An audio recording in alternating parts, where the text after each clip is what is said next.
मीठे बच्चे, अपनी अवस्था देखो, मेरी एक बाप से ही दिल लगती है या किसी कर्म संबंधी से दिल लगी हुई है। प्रश्न, अपना कल्याण करने के लिए किन दो बातों का पोतामेल रोज देखना चाहिए? उत्तर, योग और चलन का पोतामेल रोज देखो। चेक करो कोई डिससर्विस तो नहीं की। सदैव अपने दिल से पूछो, हम कितना बाप को याद करते हैं, अपना समय किस प्रकार सफल करते हैं, दूसरों को तो नहीं देखते हैं, किसी के नाम रूप से दिल तो नहीं लगी हुई है। गीत, मुखड़ा देख ले प्राणी जरा दर्पण में। ओम शांति। यह किसने कहा? बेहद के बाप ने कहा है, हे आत्माएं, प्राणी माना आत्मा, कहते हैं ना आत्मा निकल गई यानी प्राण निकल गए। अब बाप सम्मुख बैठ समझाते हैं, हे आत्माएं, याद करो, सिर्फ इस जन्म को नहीं देखना है, परंतु जब से तुम तमोप्रधान बने हो तो सीढ़ी नीचे उतरते पतित बने हो, तो जरूर पाप किए होंगे। अब समझ की बात है, कितना जन्म जन्मांतर का पाप सिर पर रहा हुआ है, यह कैसे पता पड़े? अपने को देखना है, हमारा योग कितना लगता है। बाप के साथ जितना योग अच्छा लगेगा उतना विकर्म विनाश होंगे। बाबा ने कहा है, मेरे को याद करो तो गारंटी है तुम्हारे विकर्म विनाश होंगे। अपने दिल अंदर हर एक देखे हमारा बाप के साथ कितना योग रहता है। जितना हम योग लगाएंगे, पवित्र बनेंगे, पाप कटते जाएंगे, योग बढ़ता जाएगा। पवित्र नहीं बनेंगे तो योग भी लगेगा नहीं। अपने से पूछना चाहिए, मेरी दिल शिव बाबा से है या देहधारी से, कर्म संबंधियों आदि से है। माया तूफान में तो बच्चों को ही लाएगी ना। खुद भी समझ सकते हैं मेरी अवस्था कैसी है। शिव बाबा से दिल लगती है या कोई देहधारी से है, कर्म संबंधियों आदि से है, तो समझना चाहिए हमारे विकर्म बहुत है जो माया खड्डे में डाल देती है। स्टूडेंट अंदर में समझ सकते हैं हम पास होंगे या नहीं, अच्छी रीति पढ़ते हैं या नहीं, नंबरवार तो होते हैं ना। आत्मा को अपना कल्याण करना है, बाप डायरेक्शन देते हैं।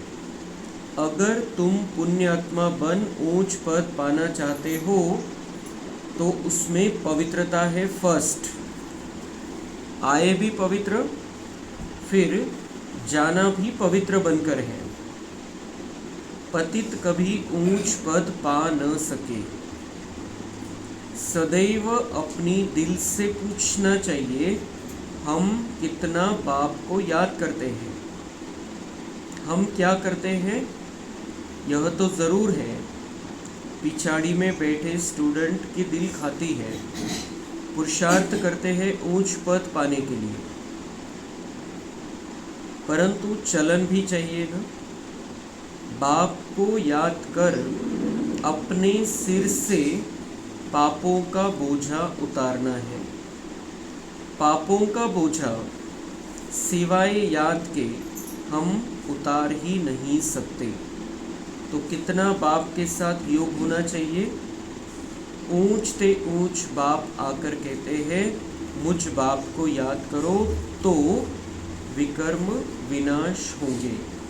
टाइम नज़दीक आता जाता है, शरीर पर भरोसा नहीं है। अचानक ही कैसे कैसे एक्सीडेंट हो जाते हैं। अकाले मृत्यु की तो फुल सीजन है, तो हर एक को अपनी जांच कर अपना कल्याण करना है। सारे दिन का पोतामेल देखना चाहिए योग और चलन का। हमने सारे दिन में कितने पाप किए। मनसा वाचा में पहले आते हैं, फिर कर्मणा में आते हैं। अब बच्चों को राइटियस बुद्धि मिली है कि हमको अच्छे काम करने हैं। किसको धोखा तो नहीं दिया, फालतू झूठ तो नहीं बोला, डिससर्विस तो नहीं की। कोई किसी के नाम रूप में फंसते हैं तो यज्ञ पिता की निंदा कराते हैं। तो बाबा हमें इतनी सुंदर जो बातें समझाते हैं, उसके पीछे का बाबा का भाव है हम आत्माएं अपना कल्याण कर ले। बाबांचा कुठलाही स्वार्थ नाही आहे। किती डिटेलमध्ये बाबा आपल्याला समजवतो। कल्याण कोणाला करायचं आहे, कोणाचं करायचं आहे, कशासाठी करायचं आहे, त्याचे फायदे काय, आपल्यासाठी पण आणि दुनियासाठी पण। ये सारी बातें हमें बाबा समझाते रहता है रोज की मुरली में। आज स्पेशल अटेंशन बाबा हमारा दिला रहा है अपने खुद पर, कि खुद की चेकिंग, खुद को देखना है। दुनिया वालों ने वो गीत बना दिया, मुखड़ा देख ले प्राणी जरा दर्पण में, कितने पुण्य किए हैं कितने पाप किए हैं जीवन में। तो ये तो किसी को पता ही नहीं है कौन से दर्पण में देखना है, दर्पण कोणता आहे, कोणत्या आरशात बघायचं आहे। गीत बनवलं फक्त, पण ते कशासाठी बनवलं, बाबांना या अशा मुरल्या चालवायच्या होत्या त्याच्यावरती। उनको पता ही नाही आहे कोणत्या आरशात बघणार दुनियावाले। त्यांच्याकडे कोणता आरसा आहे बघण्यासाठी की माझं पाप आहे की पुण्य आहे, मी पाप केलेलं आहे की पुण्य केलेलं आहे।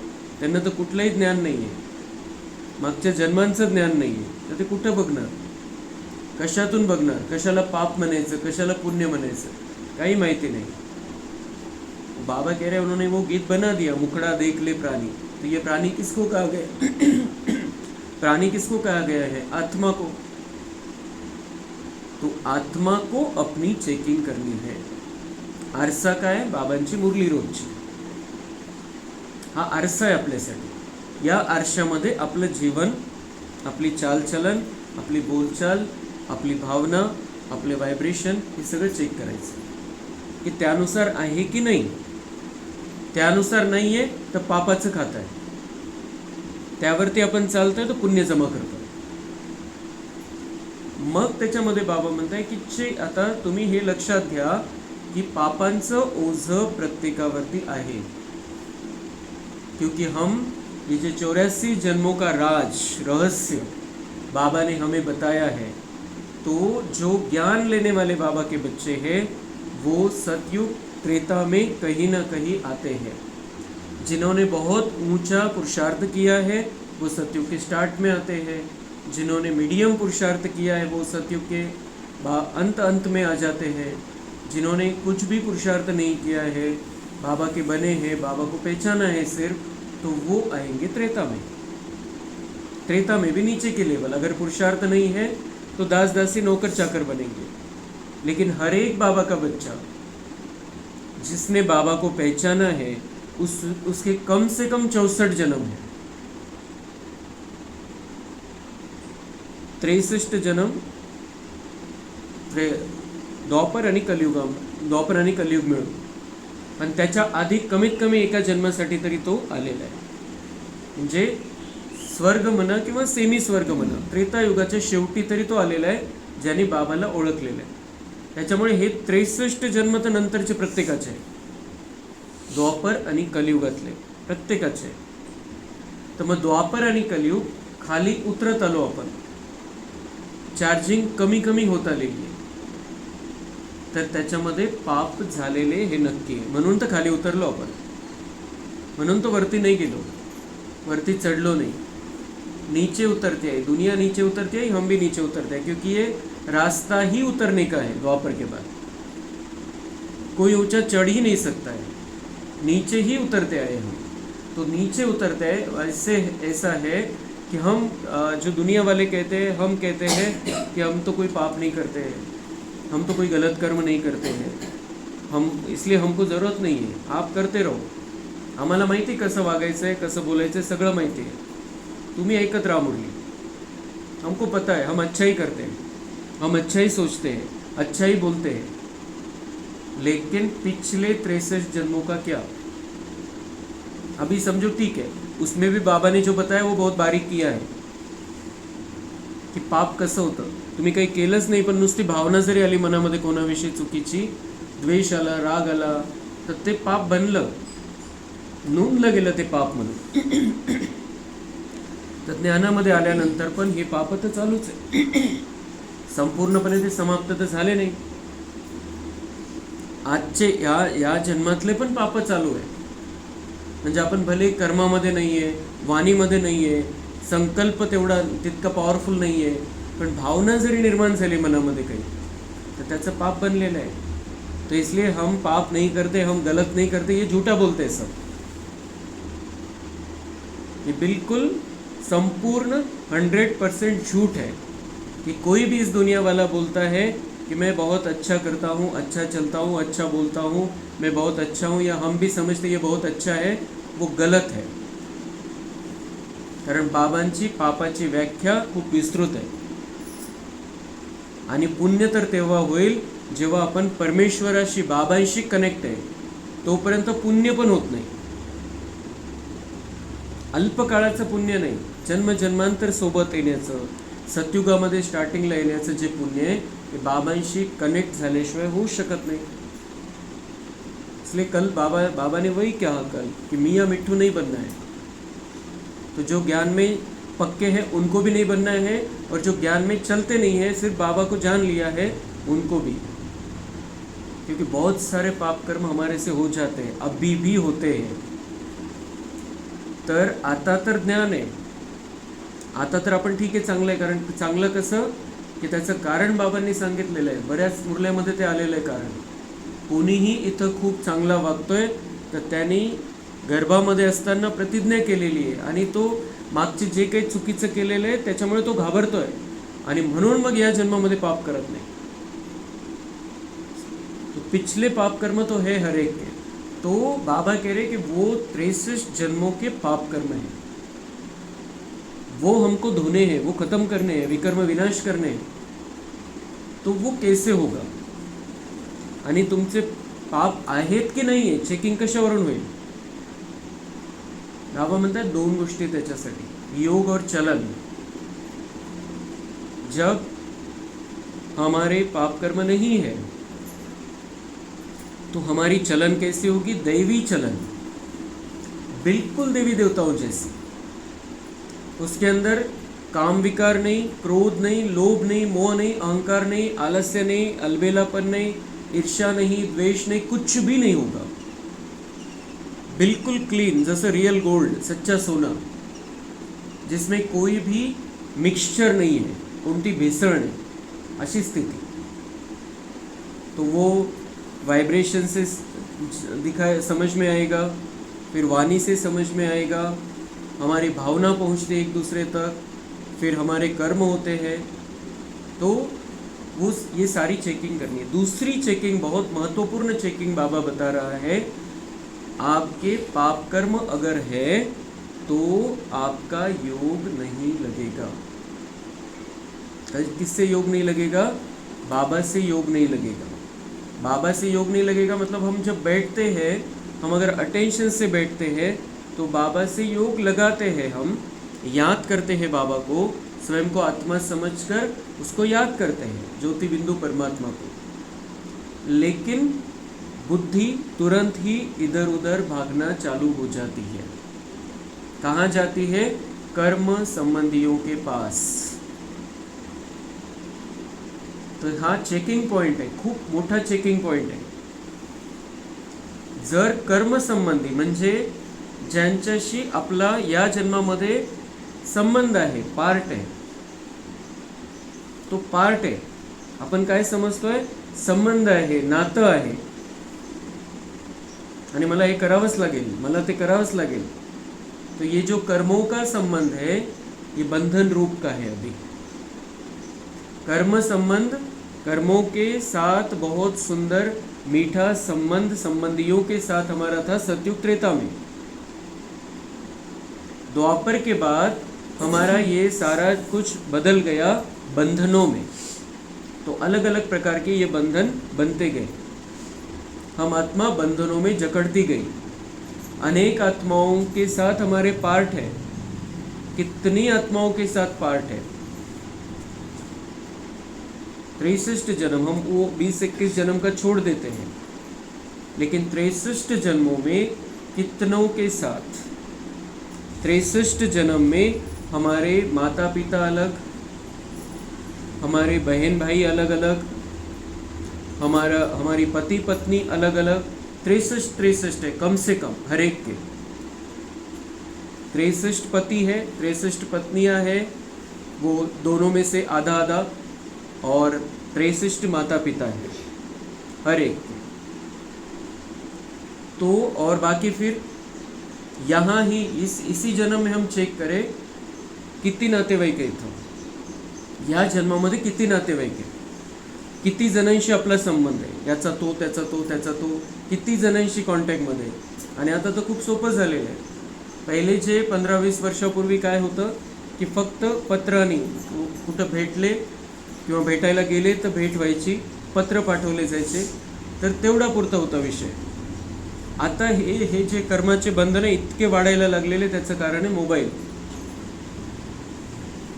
काही झालं तरी फोन, मग कुठलं कोण कुठला कोणाचा कोण आहे सगळ्यांपर्यंत सगळ्या बातम्या पोहोचून जातात। और ये हम बंधनों में जकड़ते जा रहे हैं। इसलिए इसकी ज़रूरत बाबा आज बता रहा है कि आप चेक करो, आप किसके तरफ बुद्धि भागती है, किसका क्या क्या करना है, आपको किसके लिए क्या क्या करना है।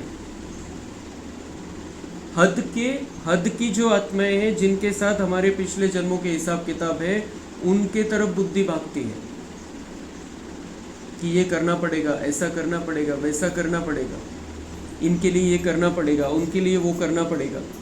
तो योग किसके साथ हुआ फिर?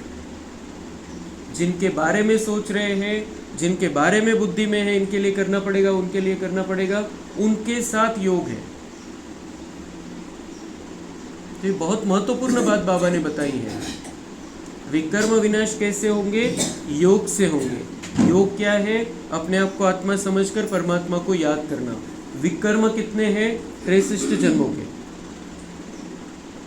और अगर एक भावना गलत होने से भी पाप बना है, विकर्म बना है, तो ऐसी कितनी भावनाएं हो। तब तो ज्ञान भी नहीं था। अभी ज्ञान लेने के बाद भी होता है कुछ कुछ, ज्ञान लेने के बाद, इतना ऊंचा ज्ञान लेने के बाद भी होता है। तो 63 जन्मों में तो ज्ञान ही नहीं था हमारे पास, तो कितने पाप हुए होंगे। इसलिए जितने पाप हुए हैं उतनी सजा तो सामने आने वाली है। अगर सजाओं से बचना है तो ये रास्ता है। सजा तो आने वाली है, और ऐसी सजा मिलेगी जो सोच भी नहीं सकते, और इतनी सजाएं मिलेगी हम जिसकी स्वप्न भी नहीं देख सकते। इसलिए बाबा ये बार बार हमें सावधान करता है। ये उसकी ये सावधानी है। बाबा की मुरली मतलब हमारे लिए सावधानी है, उसका प्यार है।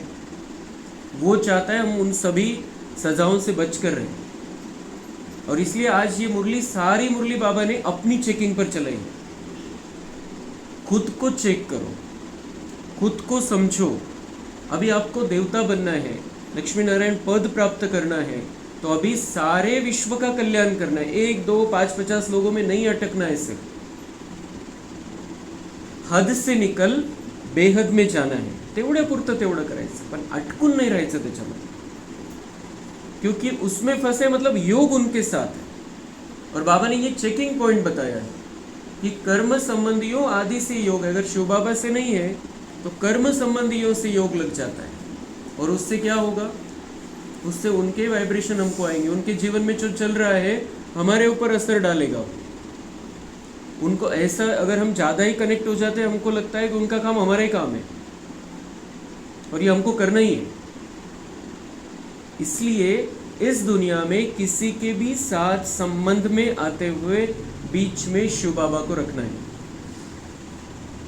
शिव बाबा का बच्चा है, उसका पार्ट है, हर एक आत्मा के कर्मों के हिसाब किताब है। हम जितना उसमें आगे बढ़ते जाएंगे उतना हमारे कर्मों के जो हिसाब किताब है वो बढ़ते जाएंगे, और उनके साथ हमारा पार्ट जो तमो प्रधानता का है वो भी बढ़ता जाएगा। हमें अभी सतयुगी पार्ट की तैयारी करनी है। अभी जिनके भी साथ हम कांटेक्ट में है सब तमो प्रधान है, आत्मा आहे, सगळ्यांची चार्जिंग संपलेली आहे, आणि त्यांच्या कॉन्टॅक्टमध्ये राहून त्यांचा प्रभाव आपल्यावरती का बरं पाडून घ्यायचा? डिस्चार्ज बैटरी हमें भी डिस्चार्ज कर देगी। इसलिए भगवान ये समझा रहा है कि अब तुम्हें अपने आप को चेक करना है। चेकिंग के लिए है 2 पॉइंट, योग और चलन। योग कितना लगता है आपका, और अगर योग नहीं लगता है इसका मतलब पवित्रता में कमी है। पवित्रता में कमी है इसका मतलब कहीं और दिल लगी हुई है, फिर विकारों का प्रभाव है बाकी दूसरे भी। तो जितना हम बाबा को याद करेंगे पवित्रता बढ़ती जाएगी, विकार हटते जाएंगे, उतना हमारे पाप कर्म भस्म होते जाएंगे, उतनी हमारी चार्जिंग होती जाएगी, और जिसको भी जो हमारे से चाहिए वो लेता रहेगा। हमें छोटी छोटी उनके लिए वो ऐसे छोटे छोटे वस्तु या फिर ये पदार्थ या उनके लिए ये करना वो करना, उसमें अपनी एनर्जी वेस्ट करने की ज़रूरत नहीं है। उनका कल्याण जन्म जन्मांतर का अगर हम करना चाहते हैं तो अपनी स्थिति को इतना ऊंचा बनाना है वो हमसे कनेक्ट हो जाए और अपना भाग्य बना ले, इतना ऊंचा बनाना। अगर किसी के लिए कुछ करना है तो उनका जन्म जन्मांतर का कल्याण करना है। यहाँ हम किसी के लिए कुछ भी करेंगे तो वो किया हुआ उसको 9 दिन अच्छा लगेगा, 10 दिन अच्छा लगेगा, 15 दिन अच्छा लगेगा, महीना भर अच्छा लगेगा, फिर उसमें सारे प्रॉब्लम दिखाई देने लगेंगे। तो वो जो अच्छा किया वो अच्छा रहता ही नहीं है इस दुनिया में। कलयुग में कुछ भी अच्छा हम किसी का नहीं कर सकते हैं, अनेक प्रकार के प्रॉब्लम, और उसके लिए हमें निमित्त नहीं बनना है। इसीलिए बाबा कह रहा है कि कर्म संबंधियों से कनेक्शन में नहीं रहना है। कनेक्शन में रहना है तो बीच में शिव बाबा रहना चाहिए, तो फिर हम बाबा से योग लगा सकेंगे, और योग लगा सकेंगे तो हमारे पाप भस्म होंगे, विकर्म विनाश होंगे, दिव्य गुणों की धारणा होगी। क्योंकि बाबा कह रहे हैं कि अभी समय बहुत कम है, टाइम नज़दीक आता जाता है। वो तो दुनिया का टाइम नज़दीक आता जाता है, लेकिन बाबा कह रहे हैं शरीर पर भरोसा नहीं है। अभी हम रोड पे चलते हैं, घर वापस आएंगे नहीं आएंगे क्या पता है। आपला गाडी चालवणारा खूप चांगला आहे, आपण ज्या गाडीमध्ये ती गाडी खूप चांगली आहे, पण समोरचा जर घरच्या कोणत्या तरी टेन्शनमध्ये असेल, चक्करमध्ये असेल, त्याने दारू पिलेली असेल, तो गाडी चालवतोय, त्याने टक्कर दिली, आपण आपला दोष नसताना सुद्धा ॲक्सिडेंट होऊन जातो। तो इसलिए वो दुनिया का तो जो होगा वो होगा, लेकिन अभी बाबा कह रहे हैं क्या है, अकाले मृत्यु की तो फुल सीजन है अभी। और अगर आज हमने शरीर छोड़ दिया किसी भी कारण से, तो हमारी कमाई क्या है? फिर क्या साथ लेकर जा रहे हैं हम? क्या हमने सतयुग में पहले नंबर में आने का भाग्य बना लिया है आज? अगर वो नहीं बनाया है तो फिर तो हमें कितना उसमें लग जाना चाहिए, क्योंकि इतना ऊंचा ज्ञान मिला, इतना ऊंचा ज्ञान देने वाला बाबा मिला है। तो अब ये जो दुनियावी बातें हैं, अच्छी बातें हैं, वो सब उनमें नहीं पड़ना है, क्योंकि अभी हमारा खुद का भी भरोसा नहीं है। और बाद में तो हम जाएंगे, छोटा बच्चा बनेंगे, हम ज्ञान में तो आ जाएंगे, अगर समझो तब तक मुरलियाँ चल रही है, पता नहीं है क्या क्या होने वाला है। 5 साल के बाद भी अगर हम ज्ञान में आते हैं, क्या समझ में आएगा? 5 साल के बच्चे को सिर्फ बाबा समझेगा, लेकिन जो मुरली के द्वारा हमें धारणा करनी है, राजाई की क्वालिटी हमें हमारे अंदर लानी है, 5 साल का बच्चा क्या समझेगा? तो 5 साल तो बोल ही नहीं सकते कितना समय बचा है। इसलिए जो करना है अभी करना है, और अभी ऐसी तैयारी करनी है कि बस अभी कभी भी बाबा मुझे बुला ले, मैं तैयार हूँ। कैसा तैयार हूँ? सतयुग के पहले जन्म का भाग्य बना लिया है। जर ते नाही बनवलेलं आहे तर बिलकुल त्याच्यामध्ये लागून जायचं, क्यों पीछे रहना है हमको? अगर चांस है इतना ऊंचा, तो क्यों ये छोटी छोटी बातों में अटकना है? ये छोटे छोटे लोग जो बाबा को पहचानते नहीं, वो सब द्वापर के बाद आने वाली आत्माएं हैं। उनके संबंधों में क्यों अटकना आहे हमें? तेवढ्यापुरतं तेवढं तर करावं लागतं, तेवढं ती गोष्ट वेगळी आहे, पण त्यांचं काम आपलं समजून नहीं करत बसायचं. आता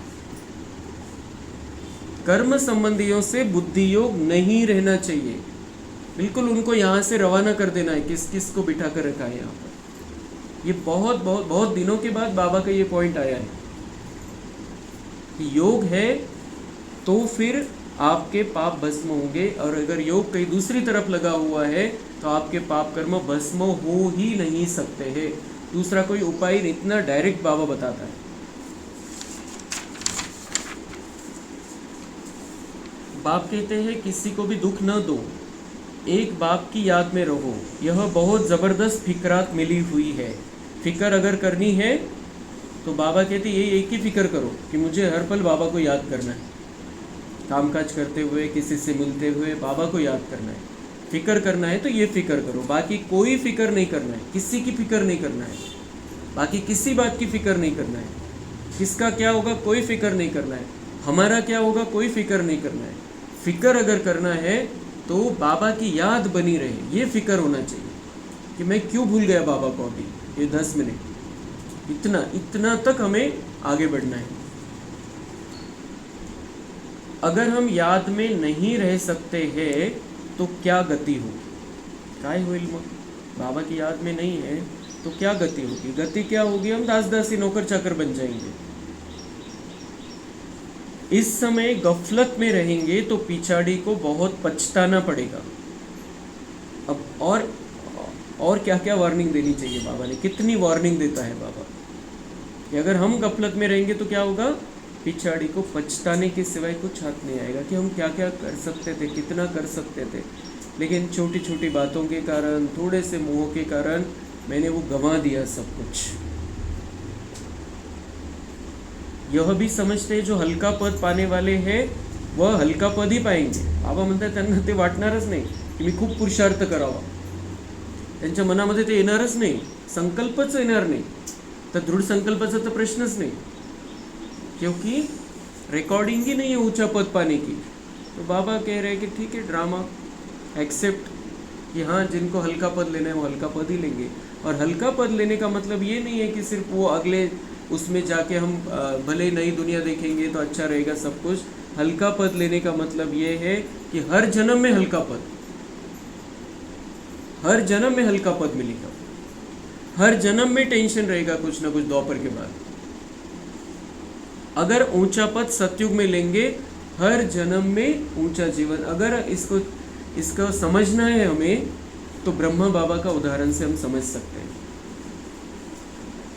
पहले जन्म में श्री कृष्ण, 21वें जन्म में मतलब वो 22वां जन्म होगा वो, उसमें राजा विक्रमादित्य, भारत का राजा, भारत की राजाई उनके हाथ में 22वें जन्म में भी.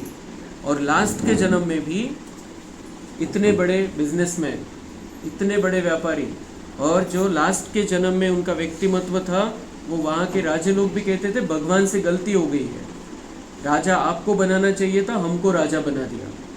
मतलब वो जो पहले जन्म की लेवल थी वही जन्म की क्वालिटी लास्ट जन्म तक. तो इसलिए ये बाबा जो कहता है छोटा पद मिल जाएगा तो कुछ बच्चे कहते हैं ठीक है ना, जे हो इनते हो, लेकिन ये लेवल सारे ही कल्प में कम रहती है. और जो 63 जन्म कलयुग में और द्वापर में जो लेवल कम रहेगी, सतयुग त्रेता में तो ठीक है कम लेवल पर है, हम कोई तकलीफ नहीं होगी, सब सुख में रहेंगे, शांति में रहेंगे. लेकिन जो लेवल कम रहती है द्वापर और कलयुग में, उनको पता है क्या तकलीफ होती है. कम लेवल में ऊंचा पद नहीं है, पैसा नहीं है, पोजीशन नहीं है, तो सब तकलीफ देने वाले रहते हैं. इसलिए क्यों नीचे रहना है? हम ऊंचा पद पाने का पुरुषार्थ करना है, और उसी के लिए बाबा इतनी सारी प्रेरणाएं देता है. और आज जो कह रहा है खुद को चेक करो कितना योग है मेरे साथ.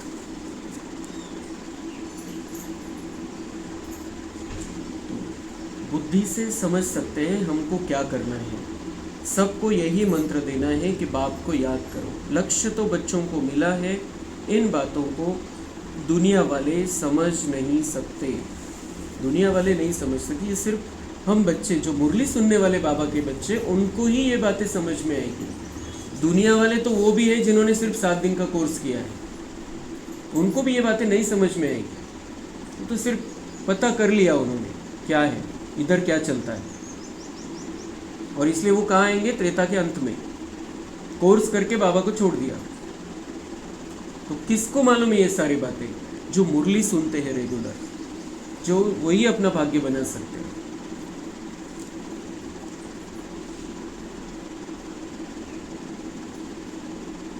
बाप ने समझाया है तुम्हारे पर 63 जन्मों के पाप है, तो इसमें प्रश्न ही नहीं रहा। 63 जन्म के पाप सिर पर है हमारे, चाहे हम इस जीवन में कितना भी अच्छा चले हो। हमने किसी को तकलीफ नहीं दी है, किसी को धोखा नहीं दिया है, किसी को परेशान नहीं किया, किसी को तंग नहीं किया, लेकिन 63 जन्म ये सब कुछ हम कर चुके हैं, और उसका हिसाब अभी बाकी है। और वो हिसाब अचानक से निकलता है, फिर ऐसे निकलता है एका वेळेला 4 कडून निकतो। इसलिए उन दिनों को हमें आने नहीं देना है अपने जीवन में। जितना जितना पाप भस्म करते जाएंगे बाबा की याद में, उतना वो हिसाब कटता जाएगा। पाप करते करते सतोप्रधान से तमोप्रधान बन पड़े हो, अब मेरा बनकर फिर कोई पाप कर्म नहीं करो। झूठ, शैतानी, घर फिटाना, सुनी सुनाई बातों पर विश्वास करना, यह धूतीपना बड़ा नुकसानकारक है। आता जो लबाड नहीं बनायचं बाबा म्हणतात की कपट करना, कुछ गलत करना किसी के साथ, किसी काही लावालावी करायची, ये सब जो बातें हैं, झूठ बोलना, शैतानी करना, ये सब बातें जो धूतीपना बाबा उसको कह रहे हैं, उससे अब दूर रहना है। बाप से योग ही तुड़ा देता है। अगर इन बातों में हम रहेंगे, धूतीपने में रहेंगे, तो बाबा कह रहे हैं ये बाप से योग तुड़ा देने वाला है। तो कितना पाप हो गया? मतलब बाबा से योग टूटा, वो एक पाप, और दूसरा उस बाबा से योग टूटने के कारण हम उन बातों में फंस गए, तो कितने कितने पाप हो जाएंगे। और इसलिए बाबा कहते हैं मेरे साथ में रहो, इन सारी बातों से बचकर रहेंगे आप, और अब पाप कर्म नहीं होंगे, पिछले ही बहुत है। गवर्नमेंट के भी धूते होते हैं, गवर्नमेंट की बात किसी दुश्मन को सुनाए बड़ा नुकसान करते हैं। गवर्नमेंट में भी धूते होते, मतलब जे लबाड लोक असतात, तिथं खोटं काही गडबड करणारे लोक असतात जे, आणि जो गव्हर्नमेंट ऑफिसर बनतो, मंत्री बनतो, त्यांनी पहिले शपथ घ्यायची असते। पदाची शपथ तर घेतो, पण सोबत गोपनीयतेची शपथ घेतो की जे रहस्य आहे, जे सिक्रेट आहे ते कोणाला सांगायचे नाही, पण ते तिथले सिक्रेट पण सगळे देश विदेशापर्यंत पोहोचून जातात। तो ऐसे लोग रहते हैं, हर जगह है, गवर्नमेंट में भी है। तो बाबा कह रहे अभी तुम्हें इन सारी बातों से बचकर रहना है, खुद को बचाना है, और ऐसे लोगों से भी बचकर रहना है। और कैसे बचेंगे हम ऐसे लोगों से? जितना बाबा के साथ योग रहेगा, हम उनके चक्कर में नहीं आएंगे।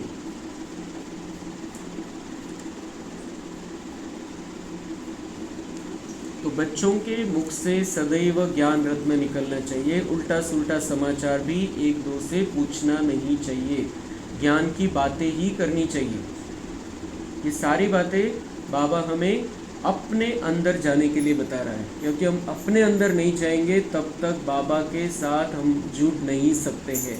और इसलिए बाबा कह रहे हैं कि तुम्हारे मुख से सदा ज्ञान रत्न, किसी से भी बातचीत कर रहे हैं, ऐसे जनरल गप्पे नहीं मारनी है। बाबा कह रहे हैं भी ज्ञान रत्न ही निकालने हैं मुख से, अच्छी बातें सुनानी है। उल्टा सुल्टा समाचार भी एक दो से पूछना नहीं चाहिए, इसका क्या हुआ, ये क्या हुआ, वो क्या हुआ, इसने क्या किया, उसको वो करना था, उसका हो गया कि नहीं हो गया। ये सारी बातें फ़ोन पर चलती है, मिलने के बाद भी चलती है वो अलग, लेकिन फ़ोन पर ज़्यादा चलती है। तो बाबा कह रहे हैं कि एक दो से ये कुछ बातें नहीं पूछनी, क्या करना है तुमको, हर एक का पार्ट है, वो उसका देख लेगा क्या करना है। अगर हमें कोई पूछे, हमसे सलाह ले कोई, तो हमें पॉजिटिव सलाह देना है बस। लेकिन ऐसा ही होना चाहिए, इसने ऐसा ही करना चाहिए, इसने ये क्यों नहीं किया, ऐसा करना चाहिए था, उसने वो किया नहीं, ये किया, ये सारी बातें हमें उसमें जाना ही नहीं है। कोई हमारी सलाह मांगता है अच्छे दिल से, शुभ भावना से, जो भी उसमें हम उस पिक्चर में हमें समझ में आता है कि ये करना चाहिए, वो सलाह देनी है। बाकी ज़्यादा टू मच में हमें नहीं फंसना है, क्योंकि हम किसी को सलाह दे और वो कर ले हमारे सलाह पर, लेकिन उनका कोई अलग हिसाब किताब निकलता है तो हमें उसके निमित्त बन जाएंगे। तो अभी कलयुग के अंत समय में हमें किसी के लिए निमित्त नहीं बनना है उनका हिसाब किताब निकालने का, हमें नहीं बनना है। दुनिया वाले भले ही बने, हम बाबा के बच्चे हैं, हम देवता बनने की तैयारी कर रहे हैं। पहले ही 63 जन्मों का बोझा है और इस पर बोझा नहीं चढ़ाना है, यही बोझा खाली करना है हमको। इसलिए ये बातें बाबा सुना रहा है कि अभी एक दो से ये सारे समाचार भी मत सुनो किसी के बारे में पर्सनल।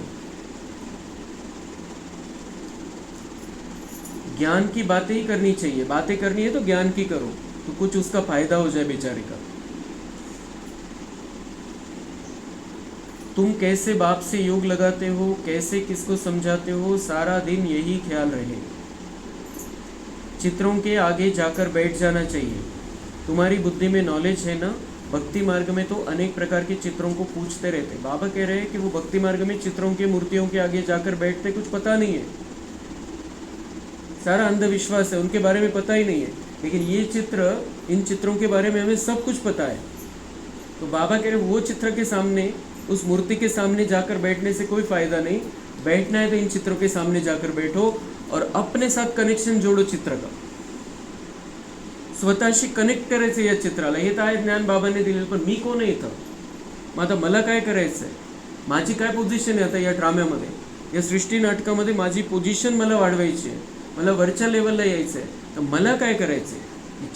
चित्र से वो नकाशा के हिसाब से नहीं देखना है, वो दुनिया वालों के लिए है, लेकिन ये हमें हमारे साथ इस चित्र को जोड़ना है। इसलिए एक एक चित्र के सामने जाकर बैठना है। ये बहुत अच्छी युक्ति होगी। कोई कहता है हमारा योग नहीं लगता है, ये नहीं होता है, वो नहीं होता है। ये चित्र के सामने जाकर बैठना है और अपने जीवन को उससे जोड़कर देखना है, बहुत सुंदर योग हो जाएगा। क्योंकि बाबा ने बताया सब कुछ, हम बाबा को याद करते हुए ही चित्र को देखेंगे तो ऑटोमेटिक योग है।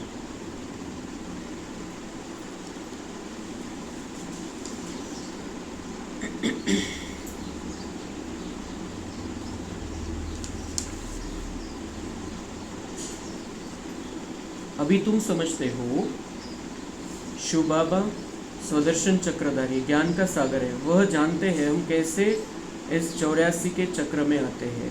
खुद तो पुनर्जन्म लेते नहीं हैं, उनको नॉलेज है जो हमको सुनाते हैं।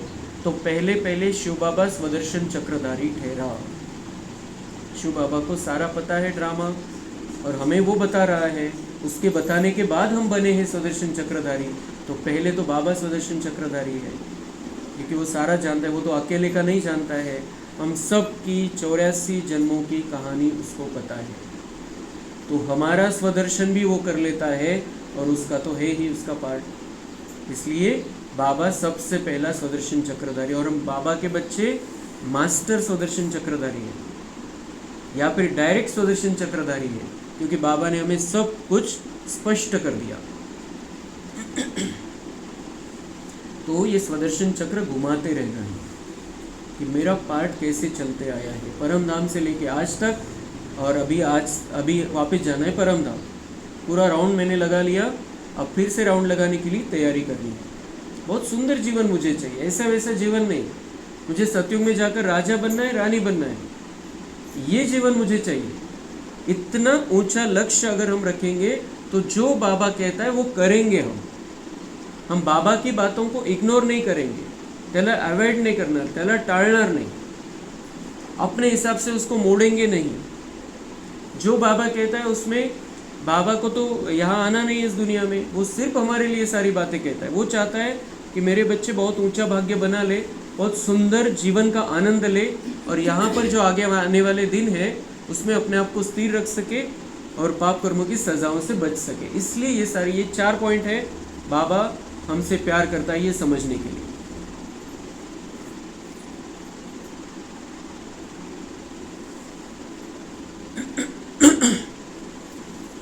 बाप द्वारा जो पॉइंट्स मिली है उनका घड़ी घड़ी मंथन करो, जो ज्ञान मिला है उसे बुद्धि में याद रखो, रोज मुरली पढ़ो, यह भी बहुत अच्छा है। मुरली में जो पॉइंट्स हैं उनको घड़ी घड़ी मंथन करना चाहिए,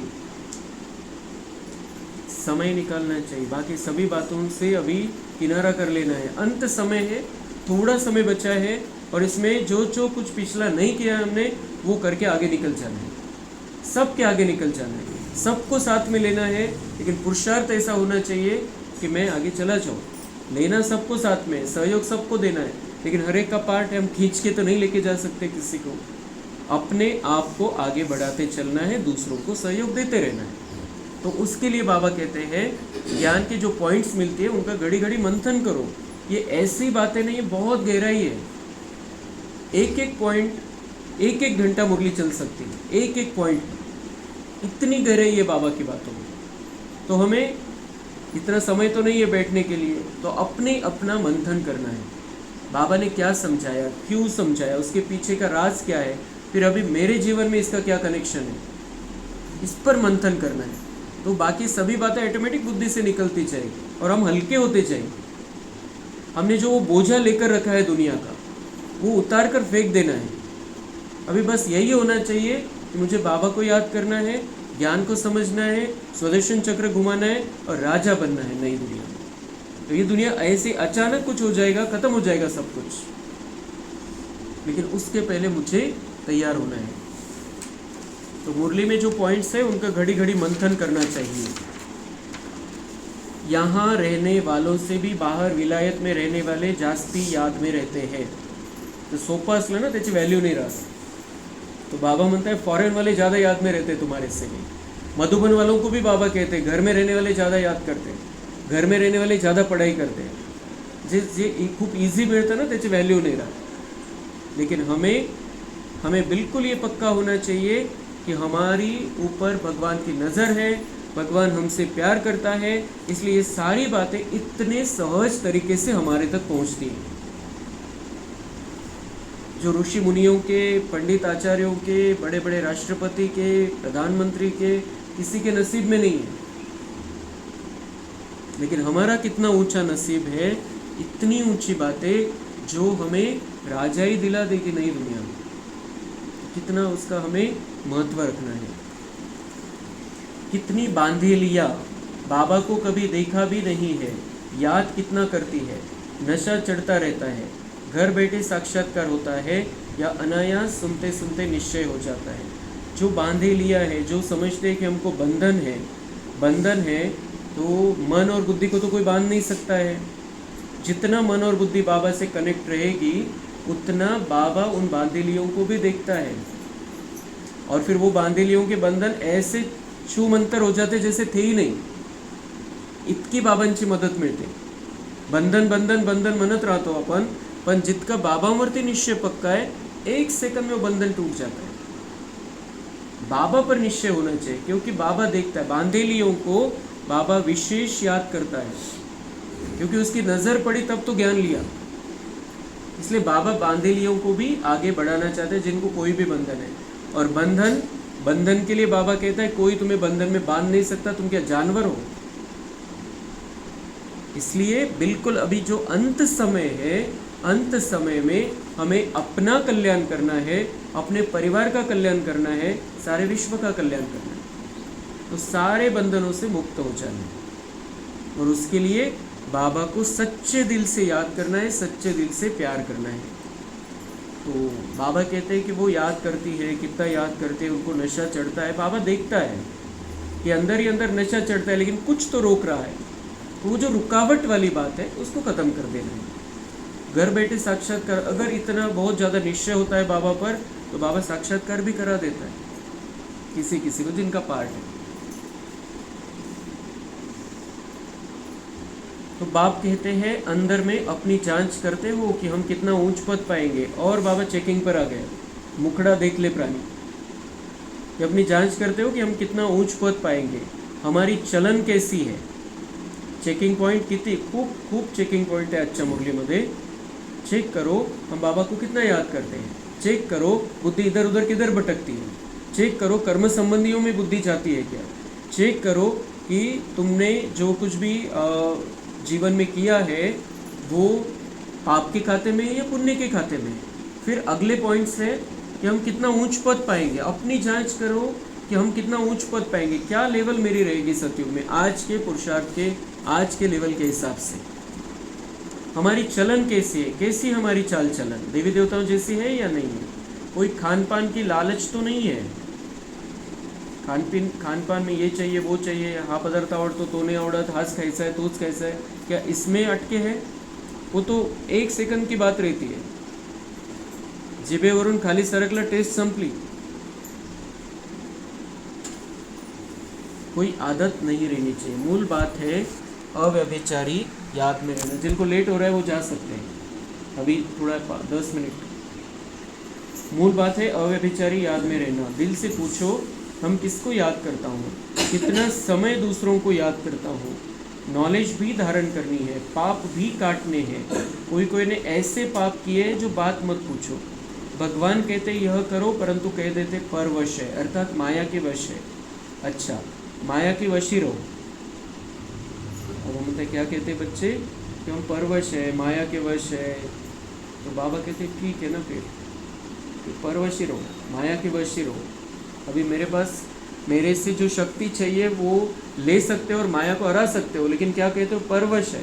भगवान बेटा है, सर्वशक्तिवान बेटा है, लेकिन फिर भी कहते परवश है। तो ठीक है बाबा म्हणता नहीं घ्यायची तर नका घेऊ माझी मदद। तुम्हें या तो श्रीमत पर चलना है या तो अपनी मत पर, दो ही बातें। बाबा कहते या तो अपनी मत पर चलो, अपनी चलाओ, नहीं तो मैं जो समझाता हूँ उस पर चलो तो राजा बना दूंगा मैं। देखना है इस हालत में हम कहाँ तक पास होंगे, क्या पद पाएंगे। 21 जन्म का घाटा पड़ जाता है। जब कर्मातीत अवस्था हो जाएगी तो फिर देह अभिमान का नाम नहीं रहेगा। इसलिए कहा जाता है देही अभिमानी बनो। अच्छा, मीठे मीठे सिके लधे बच्चों प्रति माता पिता बाप दादा का याद, प्यार और गुड मॉर्निंग। रूहानी बाप की रूहानी बच्चों को नमस्ते। हम रूहानी बच्चों की रूहानी बाप दादा को याद, प्यार, गुड मॉर्निंग, नमस्ते। वहाँ बाबा वहाँ, शुक्रिया बाबा शुक्रिया। धारणा के लिए मुख्य सार है कोई भी कर्तव्य ऐसा नहीं करना है जिससे यज्ञ पिता की निंदा हो। यज्ञ पिता ब्रह्मा बाबा भी है हमारे लिए और शिव बाबा भी है, उनकी निंदा नहीं होनी। असं शिकवता का, असं सांगता का तुम्हाला, असं कोणी नाही म्हटलं पाहिजे। आपल्या विकारांना काम क्रोध लोभ मोह अहंकार त्याचे जे छोटे मोठे रूप आहेत ते बघून असं कोणीच नाही म्हटलं पाहिजे की तुम्ही मुरलीमध्ये हेच ऐकता का। तो बाबा की निंदा हो गई, वो उन्होंने ऐसा पूछना हमको। तो बाप द्वारा जो, क्योंकि बाबा तो इतनी अच्छी अच्छी बातें सुनाता है, एक भी गलती करने का चांस नहीं, इस तरीके का बाबा का ज्ञान है। तो बाप द्वारा जो राइटियस बुद्धि मिली है उस बुद्धि से अच्छे कर्म करने हैं, किसी को भी दुख नहीं देना, एक दो से उल्टा सुल्टा समाचार नहीं पूछना है, आपस में ज्ञान की ही बातें करनी है। झूठ, शैतानी, घर पिटाने वाली बातें ये सब छोड़ मुख से सदैव रत्न निकालने हैं। एविल बातें न सुननी है न सुनानी है, विकारी बातें न सुननी है न सुनानी है, जो काम क्रोध लोभ मोह अहंकार की बातें न सुननी है न सुनानी है। और कुछ ना, दुनिया की बातों में ये कुछ ना कुछ रहता है, 5 में से कुछ ना कुछ रहता है, चेक कर लेना है। वरदान है 5 विकार रूपी दुश्मन को परिवर्तित कर सहयोगी बनाने वाले माया जीत जगत जीत भव। विजयी दुश्मन का रूप परिवर्तन जरूर करता है, जो विजयी है वो दुश्मन का रूप परिवर्तन कर देता है, वो अपनी ताकत बढ़ा लेता है और दुश्मन का रूप बदल देता है। तो आप विकारों रूपी दुश्मन को परिवर्तित कर सहयोगी स्वरूप बना दो, जिससे वे सदा आपको सलाम करते रहेंगे। ताकद इतकी वाढवा, शक्ती इतकी वाढवा तुमच्यामध्ये की हे विकार तुमचे दुश्मन आहे, पण ते त्यांचं रूपांतर कशामध्ये होईल, सहयोगी, तेच तुमचे सहयोगी बनून जातील, तेच तुम्हाला पुढे घेऊन जातील। से नहीं कि मुझे इन विकारों को ख़त्म करना है, ये नहीं रहना चाहिए, उससे नहीं होता है। बाबा उसका उपाय बताते, अपनी शक्ति बढ़ाओ, अपने अंदर गुणों को धारण करो कि विकार का रूप बदल जाएगा। काम विकार को शुभ भावना के रूप में, काम विकार को कैसे बदलो? शुभ भावना रखो, शुभ कामना रखो। काम विकार है जो शरीर का आकर्षण है, उसके बदले बाबा कहते हैं शुभ कामना रखो। तो मतलब जितना हम शुभ कामना रखेंगे उतना ये काम विकार खत्म हो जाएगा ऑटोमेटिक। दूसरा है क्रोध को रूहानी खुमारी के रूप में। क्रोध जो है रूहानी नशा वाढवून घ्यायचा आहे, ज्ञानाचा नशा वाढवून घ्यायचा आहे, अहंकार नाही नशा, तो नशा वाढवून घ्यायचा आहे आणि ते क्रोधाचं रूप बदलून जाईल। क्रोध नहीं रहना, वो जो एनर्जी है निगेटिव उसको पॉजिटिव में बदल लेना है, क्रोध को रूहानी खुमारी में बदल लेना है। लोभ को अनासक्त वृत्ति के रूप में, आसक्ति कशामध्येच नहीं, मतलब लोभ का रूप परिवर्तित हो गया। आसक्ति किसी में नहीं रखनी है, मतलब लोभ निकाल नहीं सकते हैं हम। क्या करना है? किसी भी आसक्ति में नहीं रहना है। बाबा ने आसक्ति के बारे में कहा है, अगर किसी वस्तु व्यक्ति वैभव में आसक्ति है तो माया भी आ सकती है। इसलिए ये आसक्ति अनासक्त वृत्ति को धारण करना है, आसक्ति को त्याग देना है। किसी भी बात में, किसी भी चीज़ में अटैचमेंट नहीं होनी चाहिए, तो फिर वो लोभ का रूप परिवर्तन हो गया। मोह को स्नेह के रूप में, मोह जो है उसको रूहानी स्नेह में बदल देना है, मोह खत्म कर देना है। और देह अभिमान को स्वाभिमान के रूप में परिवर्तन कर दो। देह अभिमान है उसको बाबा जो स्वमान हमें देता है उसमें परिवर्तित कर देना है। तो इससे क्या हो जाएगा? हम माया जीत जगत जीत बन जाएं, क्योंकि दुश्मन का रूप ही बदल दिया, दुश्मन रहा ही नहीं। तो हम उस पर जैसे कि हमने जीत पाली, और जिन्होंने इस माया के 5 विकारों पर जीत पाली है वो जगत जीत बन जाते हैं। स्लोगन है, रियल गोल्ड में मेरापन ही अलॉय है, तो वैल्यू को कम कर देता है, इसलिए मेरेपन को समाप्त करो। रियल गोल्ड म्हणजे 24 कॅरेट सोनं। 24 कॅरेट सोनामध्ये पूर्ण सोनंच असतं, त्याच्यामध्ये दुसरा कुठलाही धातू मिक्स केलेला नसतो। 22 कॅरेट म्हणजे दुसरं काहीतरी त्याच्यामध्ये चांदी मिक्स केलेली, किंवा मग अजून त्याच्यापेक्षा कमी कॅरेटचे दुसरे धातू मिक्स केलेले असतात। मग त्याच्यामध्ये ती लवचिकता नाही राहत आणि व्हॅल्यू पण कमी होऊन जाते, कारण बाकीच्यांची व्हॅल्यू कमी आहे। तर तसं आणि जितकं जो 24 कॅरेट सोनं आहे तर त्याच्यापासून दागिने बनणं पण खूप सहज होतं। कशीही डिझाईन बनवू शकतो 24 कॅरेट सोन्यापासून, ते खूप इझी होऊन जातं। दुसरं ते हलकं असतं, जे 24 कॅरेट सोनं आहे ते हलकं असतं, आणि म्हणून पहिले जे सतयुगामध्ये आपल्याला जे कपडे ड्रेस मिळणार आहे तर त्याच्यामध्ये सोन्याचे धागे असणार। क्यों? क्योंकि वो रियल जो होता है वो बहुत हल्का होता है, सॉफ्ट होता है, नरम होता है। तो ऐसे बाबा ये चाहता है कि आत्मा को अभी सच्चा सोना बनना है। तो कसं होऊन जाओ आपण? नरम होऊन जाओ एकदम और सीधे बन जाएंगे। तो उससे उसमें अड़चन क्या है? रियल गोल्ड बनने में मेरापन, ये जो मैं और मेरापन देहभान वाला है उसको समाप्त कर देना है, तो हम सच्चा सोना बन जाएंगे। सच्चा सोना हम बनेंगे, मैं मेरेपन को खत्म कर देंगे, तो बाबा हमें राजा बना देगा नई दुनिया में। अव्यक्त इशारे, कंबाइंड रूप की स्मृति से सदा विजयी बनो। कभी कोई कार्य में या सेवा में जब अकेले अनुभव करते हो तब थक जाते हो। कोई भी कामकाज कर रहे, घर में कामकाज कर रहे या सेवा पर है, अगर हम अकेले ऐसा समझते मैं ही कर रहा हूँ, मुझे ही करना है, तो फिर हम थक जाएंगे। फिर 2 भुजा वाले को साथी बना लेते हो, ते दूसरे किसी को कोणाला जोडीदार बनवून घेता आणि काम मग असं वाटतं की दोघं मिळून व्यवस्थित होऊन जाईल, चांगलं होऊन जाईल, पटापट होऊन जाईल। क्या होता है? 1000 भुजा वाले को भूल जाते हो, 2 भुजा वाले को साथी बना लेते हो, और वो 1000 भुजा वाला हमारे साथ आना चाहता है, कामकाज में मदद करना चाहता है, हमें एनर्जी देना चाहता है, शक्ति भरना चाहता है, उसको भूल जाते हो।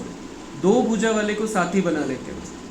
जब 1000 भुजा वाला अपना परमधाम घर छोड़कर आपको साथ देने के लिए आया है, तो उसे अपने साथ कंबाइंड क्यों नहीं रखते? पूछना है अपने आप को। सदा बुद्धि से कंबाइंड रहो तो सहयोग मिलता रहेगा, सदा बुद्धि से कंबाइंड रहो तो उसका सहयोग ऑटोमेटिक मिलता रहेगा। वो ऑफर कर रहा है 1000 भुजा वाला, तो उसका सहयोग लेना है, उसका साथ लेना है, उसको यूज़ करना है। अच्छा, ओम शांति।